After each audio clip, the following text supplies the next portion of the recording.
In the quiet hours before dawn, when most of Ottawa still slept under low winter clouds, a rumor slipped through the capital like a cold draft. It carried a name heavy enough to wake the whole country, Prime Minister Mark Carney. And it carried a phrase even heavier than his name. New oil deal. Nobody knew where the rumor started. Some blamed a late-night government aide who whispered a little too loudly in a cafe hallway. Others said an encrypted message from a foreign analyst leaked just long enough for someone curious to take a screenshot. Whatever the source, the ripple became a wave, and by sunrise, headlines across the continent were whispering the same thing: Carney confirms talks. Washington is not thrilled. At first, the Prime Minister's office said nothing. Silence, steady, intentional, unsettling. And silence rarely calms a nervous public. By mid-morning, reporters gathered outside Parliament Hill, their breath turning to fog as they shouted questions into the biting air. No answers came. Only speculation. Speculation is a dangerous thing. Some believed Carney had been negotiating with an unnamed consortium of northern drillers, independent operators who claimed to have located an unconventional offshore pocket near the Arctic boundary. Others insisted it wasn't a consortium at all but a country. A country that wasn't supposed to be anywhere near Canadian energy markets. But the real shock arrived at noon. The Prime Minister stepped out for a brief statement. His tone was steady, but there was something in his eyes, an unusual sharpness, like someone bracing to hold back a storm. He spoke only 18 words. Yes, preliminary talks have happened. No, we are not prepared to release details. Further comment will follow. That was it. 18 words that set off 3 continents. Because while Canada remained calm, confused, but calm, Washington did not. Inside the White House, President Donald Trump reportedly reacted within minutes. No statement, no press briefing, just a sudden surge of closed-door meetings. Lights flickered on across strategic rooms normally quiet at midday. Advisors rushed between floors. Something was happening, but the public only saw the shadows. Some insiders whispered that Washington believed Carney's talks threatened a long-standing energy understanding between the two nations. Others hinted that U.S. officials feared a foreign power was attempting to wedge itself between North American energy corridors. A few claimed a fragment of a document, authenticity unproven, implied negotiations had included an unusual clause about emergency supply redirection. None of it could be confirmed. And yet the suspense grew. Hours later, a strange pattern began to appear. Canadian markets trembled, not crashed, not surged, just trembled, like something deep underground was shifting. Several major energy CEOs cancelled their public appearances. An analyst known for his composure abruptly ended a live broadcast mid-sentence. A lobbyist was seen leaving the ministry building looking white as chalk, muttering, "If they go through with it, if they actually go through with it." But go through with what? As evening approached, citizens on both sides of the border asked the same question. What exactly had Carney discussed?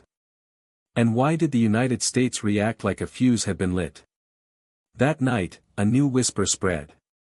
A whisper claiming the deal wasn't just about oil. It was about control. Some said a network of private energy investors had offered Canada an unprecedented stake in a cross-polar shipping corridor, something that could reroute future oil transport in ways Washington had never anticipated. Others swore the deal included a provision letting Canada stabilize its reserves without relying on U.S. emergency protocols. And a tiny, particularly dramatic cluster of theorists believed Carney had been given access to seismic data suggesting the Arctic fields were far richer than previous estimates. Again, invented rumors, impossible to verify. But suspense thrives in the absence of clarity. As pressure mounted, an unanticipated voice entered the conversation, an elderly former diplomat who hadn't spoken to the press in years. Appearing on a late-night broadcast, his hands shaking only slightly, he offered a single cryptic sentence. If Washington is unhappy, it means Canada finally found leverage. The interview ended seconds later. By then, the public was hooked. People watched every small development, every official's expression, every unusual pause in a radio interview.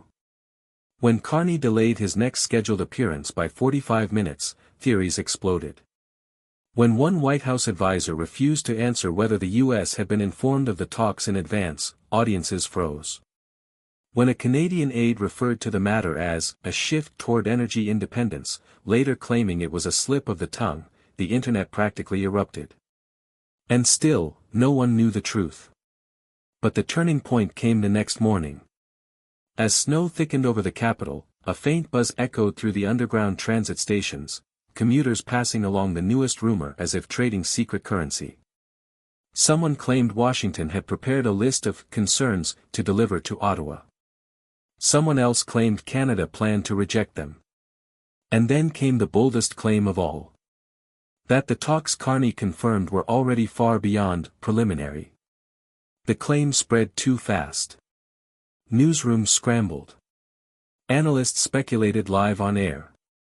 The suspense grew louder, sharper, almost electric. By afternoon, something unexpected happened. Carney returned to the microphone, not to clarify, not to retract, but to intensify the mystery. He spoke slowly, as if selecting each word with deliberate caution. Canada will act in the national interest. We welcome international partnership. We do not respond to pressure. No names. No details.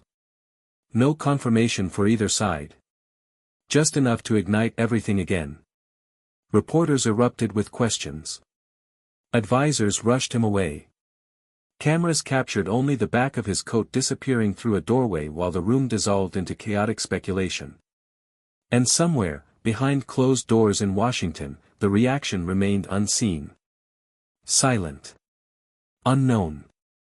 And that, more than anything, fueled the fear. Because silence from a superpower is louder than any threat.